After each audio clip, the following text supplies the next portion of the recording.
பத்திரிகையாளர் திரு சுவாமிநாதன் இணைந்திருக்கிறார். திரு சுவாமிநாதன் வணக்கம். வணக்கம். நான் இப்போ 3 தலைவர்கள் பேசியது, ஒன்னு டிடிவி தினகரன், இன்னொன்னு திரு எடப்பாடி பழனிசாமி அவர்கள், அதுக்கப்புறம் பாரத பிரதமர் நரேந்திர மோடி அவர்கள் பேசியதை வச்சு கேட்கணும்னு நினைக்கிறேன். டிடிவி தினகரன் அம்மாவின் ஆட்சி அமையும் அப்படிங்கிறார். எடப்பாடி பழனிசாமி அவர்கள் அதிமுக பெரும்பான்மையோட ஆட்சி அமையும் அப்படிங்கிறார்.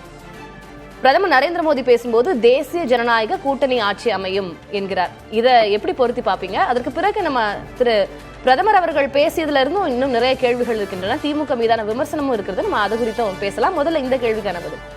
நிச்சயமாக முதல்ல டிடிவி தினகரன் அவர்களை பொறுத்தவரை தொடர்ச்சியா அவர் பேசி வரதான் அம்மாவின் கனவுகளை நினைவாக்குவோம், அம்மா கனவு கண்ட ஆட்சி அமைப்போம் அப்படிங்கிறது அவருடைய தொடர்ந்து குரல்களாக இருந்தது. அவர் இந்த நிலையில் நீண்ட இடைவெளிக்கு பின்பு எடப்பாடி பழனிசாமி அவர்களோடு அந்த மேடையை பகிர்ந்திருந்தார். ரொம்ப குறிப்பா இவர் அவரை சகோதரர் என்று சொன்னதும், அவர் பதிலுக்கு மீண்டும் பேசுகிற பொழுது திரு டிடிவி தினகரன் அவர்களை இன்று மரியாதை நிமித்தமாக எடப்பாடி பழனிசாமி அவர்கள் அழைத்ததும், மேடைக்கு போனோன்னு கைகுலுக்கி கொண்டதும் நீண்ட இடைவெளிக்கு பின்பு நடந்திருக்கிறது. அப்ப அவர் அம்மாவின் ஆட்சி அமைப்போம்னா அது டிடிவி தினகரன் அவர்களுடைய குரல்ல சொல்வதாக இருந்தா நீண்ட இடைவெளிக்கு பிறகு 8 ஆண்டுகள் பயணத்திற்கு பின்பு எடப்பாடி பழனிசாமி அவர்களோடு கைகோர்த்திருக்கிறார். அது ஏன் கைகோர்த்தோன்னு அந்த தரப்பு தொண்டர்கள்ட்ட தெளிவுபடுத்த வேண்டிய தேவை அவருக்கு இருக்கு. ஏன் இருக்கு அப்படின்னு பாத்தீங்கன்னா, இன்று காலையில கூட அமமுகவினுடைய துணை பொதுச் செயலாளர் மாணிக்கராஜா போன்றவர்கள் கட்சியை விட்டு வெளியேறியிருந்தார்கள். ரொம்ப குறிப்பா அவர் 3 மாவட்ட செயலர்களையும் அழைத்து போயிருந்தார். இத்தனைக்கு அவர் ரொம்ப ரொம்ப முக்கியமானவர். கடந்த சட்டமன்ற தேர்தலின் போது டிடிவி தினகரன் அவர்கள் கோவில்பட்டில நிக்கிறதுக்கே அவர் தான் காரணம். இங்கன்னா அவருடைய ஊர் அது, அதனால்தான் அவர் அழைத்து வரப்பட்டிருந்தார். அப்படிப்பட்டவங்க நகர்ந்து போகிற பொழுது தான் ஏன் இந்த கூட்டணிக்குள்ள வந்தேன், எனக்கு வேற அழுத்தங்கள் இல்ல, அம்மாவின் கனவை நிறைவேற்றணும் அப்படிங்கிற ஒரு தேவை அவருக்கு இருக்கிறது. சோ அதை சொல்வதற்காக அவர் அது போன்ற வார்த்தைகளை பயன்படுத்துகிறார். ஒன்று.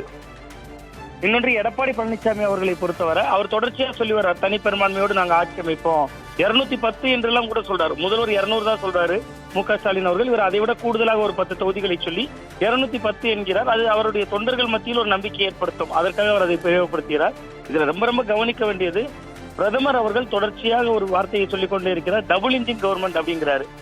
கிட்டத்தட்ட டபுள் இன்ஜின் கவர்மெண்ட் அவர்களுடைய பார்வையில பீகாரை சொல்லலாம். நம்ம கடைசியா அங்க சொன்னாங்க டபுள் இன்ஜின் கவர்மெண்ட், அந்த கவர்மெண்ட்னாலதான் நிறைய திட்டங்கள் கொண்டு வந்தோம், நிறைய செயல்பாடுகளை செய்தோம் அப்படின்னு சொல்றாங்க.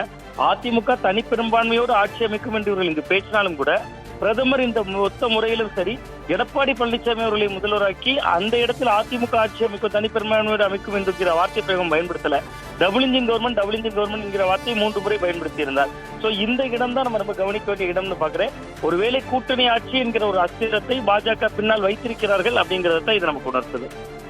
நிச்சயமாக இப்போ பிரதமர் அவர்கள் பேசியதுல திமுக அரசு மீதான பல்வேறு விமர்சனங்கள் அவர் முன்வச்சதை பார்த்தோம். எல்லா மேடையில இருந்த எல்லா தலைவர்கள் குறித்தும் பேசியிருக்கிறார். அண்ணாமலையருடைய பெயர் சொல்லாதது ஏதேனும் முக்கியத்துவமா, இல்ல அது சாதாரணமா நடந்திருக்கும் அப்படின்னு நினைக்கிறீங்களா? இல்ல, இன்று அவர் மாநில தலைவராக இல்லை, முன்னாள் மாநில தலைவர் அவர். அந்த அடிப்படையிலும் இருந்தாலும் சொல்லியிருக்கலாம். ஏன்னா அதற்கு முன்பு பேசிய சில பேர் அண்ணாமலை பெயரை குறிப்பிட்ட போது கூட கூட்டத்தில் ஒரு பெரிய ஆரவாரம் கைதட்டல்கள் எழுந்தது. அந்த அடிப்படையில் அவர் பெயரை உச்சரித்திருக்கலாம், சொல்லியிருக்கலாம். ஆனா இந்த தேசிய ஜனநாயக கூட்டணியை வடிவம் கொண்டு வர்றதுல ஆரம்ப காலகட்டத்தில் அண்ணாமலை அவர்கள் கூட நெருங்கிய தொடர்புல தான் டிடிவி தினகரன் அவர்கள் இருந்தாங்க, ஓ பன்னீர்செல்வம் அவர்கள் இருந்தாங்க. ஆனால் அதை செயல்படுத்தினார் என்பதா அல்லது செயல்படுத்த முடியவில்லை என்பதெல்லாம் கேள்விக்குறியான ஒரு விஷயம் தான். பட் அவங்க ஒரு என்ன வகையான உறவு நிலை இவர்களோடு மெயின்டைன் பண்ணார் அப்படிங்கிறதுலாம் ஒரு விவாதத்துக்கு உட்பட்டதான். பட் மோடி அவர்கள் அவருடைய பெயரை தவிர்த்திருக்கிறார். அந்த நேரம் உண்மையிலே கவனிக்கப்பட வேண்டிய ஒரு இடம் தான். அண்ணாமலை அவர்களுடைய பேரை அதுக்கு முன்பு பேசியவர்கள் குறிப்பிட்ட போதெல்லாம் ஒரு பெரிய கைதட்டல் ஆரவாரம் இருந்ததையும் பார்க்க முடிந்தது. பட் மோடி அவர்கள் இது இயல்பாக நடந்தது மாதிரிதான் இருக்கு. ஏன்னா அவர் கூட்டணி கட்சியினுடைய தலைவர்கள் பெயரை மட்டும்தான் குறிப்பிட்டார், மேடையில் இருக்கக்கூடிய தலைவர்களை குறிப்பிட்டார், பாஜக மாநில தலைவர் பெயரை குறிப்பிட்டார். இதற்கிடையில் அண்ணாமலை பெயரையும் சொல்லுகிற பொழுது ஏற்கனவே எடப்பாடி பழனிசாமி அவர்கள் அண்ணாமலை அவர்களோடு சில முரண்கள் இருந்தது. இந்த முரண்களுக்கு பின்புதான் நீண்ட இடைவெளிக்கு பின்பு ஒரு கட்டத்தில் திருநெல்வேலியில் நடந்த பூத் கமிட்டி பொதுக்கூட்டத்திலே கூட எடப்பாடி பழனிசாமி அவர்களை முதல்வராக்கவே அண்ணாமலை அவர்கள் கூறியிருந்தார். இந்த மேடையை பொறுத்தவரை கூட்டணி கட்சி தலைவர்களுக்கு தான் முக்கியத்துவம். நீண்ட இடைவெளிக்கு பிறகு டிடிவி தினகரனும் எடப்பாடி பழனிசாமி அவர்களும் ஒரே மேடையில் இருக்காங்க. இந்த இடத்துல மேலும் மேலும் பல பேரை சொல்லும் போது பிரதமர் விழா ஒரு மேடை, அந்த மேடையில பல பேரை சொல்றாங்கிற முக்கியத்துவம் திசை மாறிவிடக் கூடாது என்கிற நான் புரிஞ்சுக்கிறேன்.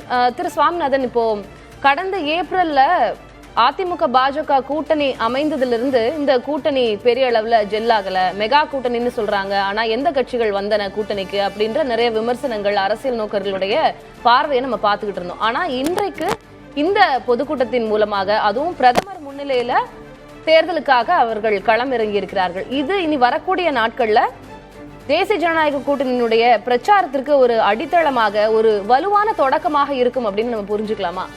அதாவது இன்றைய கூட்டத்தில் அவர்கள் 80% வெற்றி பெற்றிருக்காங்க அப்படின்னு தான் நான் பாக்குறேன். இன்னொரு 20% பாக்கி இருக்கு. அது என்ன 20%னா, நீங்க வந்து நேற்று வர போன வாரம் ஒரு 10 நாளுக்கு முன்னாடி வர டிடிவி தினகரன், நான் 2 விஷயம் சுட்டி காட்ட விரும்புறேன். ஒரு 20 நாட்களுக்கு முன்பு வரையும் டிடிவி தினகரன் அவர்களுடைய பிரஸ் மீட்டுக்கும் இப்பொழுது அவரிடம் ஏற்பட்டிருக்கிற மாற்றத்தையும் பார்க்கணும். நம்ம ஒரு மதிமுக போன்று இன்றைக்கு இருக்க அமமுக, மதிமுக எப்படி திமுக எதிர்ப்பு என்கிற ஒரு புள்ளியில் ஆரம்பிக்கப்பட்டு கடைசியில் திமுகவோட கூட்டணி போனதோ, அதே போன்று இன்றைக்கு அமமுக அதிமுகவில் ஒரு தலைமைத்துவத்தை எதிர்த்து கேள்வி கேட்டுவிட்டு மீண்டும் அந்த கூட்டணிக்குள்ளே போய் சங்கமிச்சிருக்காங்க. பட் அதனுடைய ரிசல்ட்டை பாருங்க. கிரவுண்ட்ல தென் மாவட்டங்கள்ல கடந்த சட்டமன்ற தேர்தலின் போது 2021 போது யாரை நம்பி அவர் அந்த களத்துக்கு போய் கோவில்பட்டியில் போட்டிட்டாரோ அந்த பகுதி மாவட்ட செயலாளர்கள் 3 பேர் இன்னைக்கு வெளியே போயிட்டாங்க. அப்ப இன்னைக்கு பிரதமர் வந்து விட்டாருங்கிறதுனாலே கிரவுண்ட் ஜெல்லாகிறாது. கிரவுண்ட் ஜெல்லாகணும்னா ஏன் இந்த கூட்டணிக்குள்ள போனேன், எனக்கு என்ன அவசியம் இருந்தது, நம்ம ஏன் இன்னைக்கு திமுகவுக்கு எதிராக நம்ம இப்படி ஒரு அணிக்குள்ள போக வேண்டிய காலம் ஏற்பட்டது என்பதை கிரவுண்ட்ல அவங்க போய் முதல்ல பரப்புரை செய்யணும். அப்பதான் அந்த களம் வந்து இன்னைக்கு மோடி அவர்களோடு கை கொடுத்து ஒரு மேடையில் நின்று விட்டாலே கிரவுண்ட் மாறிடாது. அது ஒன்று. இது நீங்க பாமகவுக்கும் பொருந்தி பார்க்கலாம். அன்புமணி ராமதாஸ் அவர்கள் அந்த கூட்டணிக்குள்ள போயிட்டாரு. அதிமுக அணி பலம் பெற்றிருக்கான, அமமுக போனதால் பலம் பெற்றிருக்கிறது, பாமக போனதால் பலம் பெற்றிருக்கிறது. ஆனா இன்னைக்கே ராமதாஸ் அவர்கள் ஒரு அறிக்கை வெளியிடுறாரு, ஏன் சின்னத்தை எப்படி பயன்படுத்துறீங்க அப்படின்னு கேட்கிறாரு. அப்ப இது எல்லாமே கிரவுண்ட்ல நேரம் முளம் சறுக்கிய கதையாக தொண்டர்கள் மனநிலையில முதல்ல ஒரு நம்பகத்தன்மை வரணும். இந்த அணிகள்ல கட்சிகள் பெருசாயிட்டாங்க, அந்த ஓட்டு சிந்தாமல் சிதறாமல் வரணும்னா அங்கு ஏற்கனவே இருக்கக்கூடிய பிளவுகளை, மனக்கசப்புகளை சரி செய்யணும். அதை நோக்கி செய்யும் போது இன்னும் கொஞ்சம் அது வந்து மக்கள் கிட்ட ஒரு நம்பகத்தன்மையை பெறும் என்பது ஒன்று. இன்னொன்று, இன்னைக்கு இவ்வளவு பெரிய ஒரு அணியை அமைத்து விட்டார்கள். மேடையிலேயே 2 மிக முக்கியமான விஷயம் நான் இன்னைக்கு நகர்வுகளிலேயே பாக்குறேன்.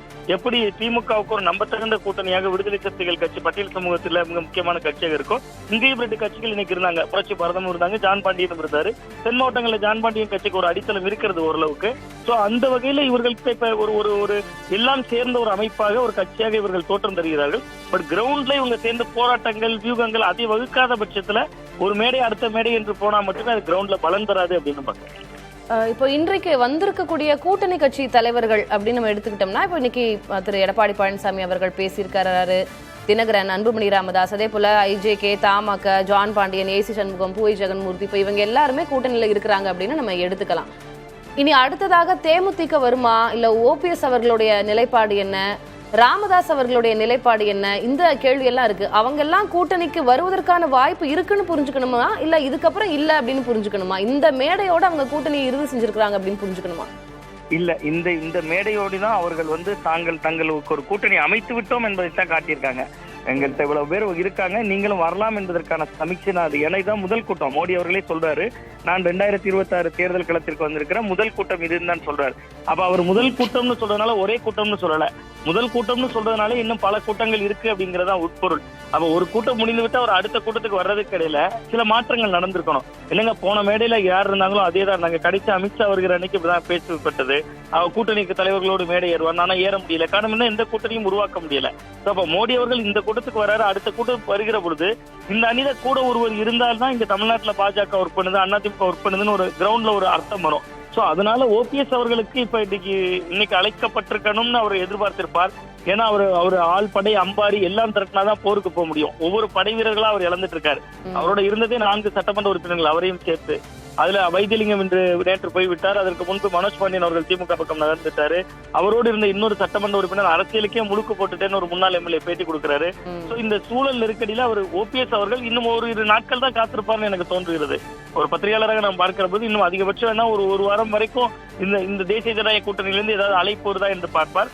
இல்லாத சூழலில் அவரும் திமுகவை நோக்கி நகர்வதை தவிர வேறு வழி இருக்காது. ஏன்னா இன்னைக்கு நீங்க டிடிவி தினகரன் அவர்கள் இந்த மேடையில் ஏறுவதற்கு முன்பு ஓபிஎஸ் அவர்களையும் ஏதோ ஒரு வகையில இணைத்து விட்டு அவர் ஏறணும்னு குறைந்தபட்சமாக சொல்லியிருக்கலாம். ஏன்னா கடந்த முறை அவர் அதைத்தான் அனுபவிச்சார்.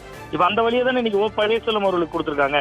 அன்னைக்கு ஓ பன்னீர்செல்வம் ஒருங்கிணைப்பாளராக இருந்தார், டிடிவி தினகரன் தனித்து நின்றார். எந்த வகையிலும் ஸ்பாயிலர் இல்லாம இருக்கும்னு நினைத்தாங்கன்னா அதை செட்டில் பண்ணணும். பார்க்கலாம், நம்ம பொறுத்திருந்தே பார்க்கலாம். திரு சுவாமிநாதன், உங்களுடைய கருத்து பகிர்விற்கு நன்றி.